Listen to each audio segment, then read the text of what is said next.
Yan, good morning mga kababoy. So ayan, 112 days na. Okay, 112 days na buntis ang aming inahin. So maaga pa siyang pinaliguan.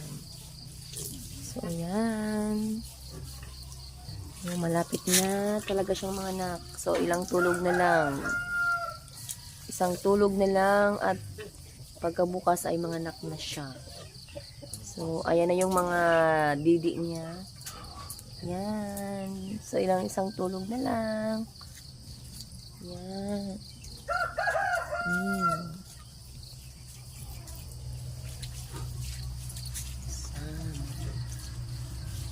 So, talagang laglag na yung didi niya. Diba? Yan. So, malapit ng mga anak. So, hulaan yung mga kababoy kung ilan ba talaga yung magiging anak niya. Aba. Diba? Yan. So, yan. Malapit na at totonghayan natin ang tulog na lang kung ilan ba talaga yung magiging anak niya. Diba? So, abang-abang.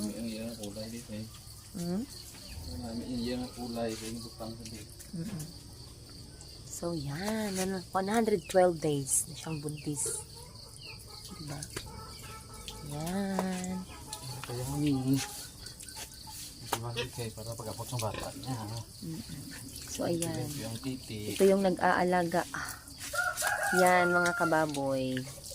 Kapag hinihimas-himas yung didi niya yan, maya-maya ay higa na yan.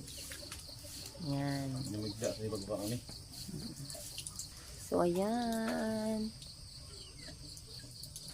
Yan. So, tinatry kung meron ng gatas. So, wala pa.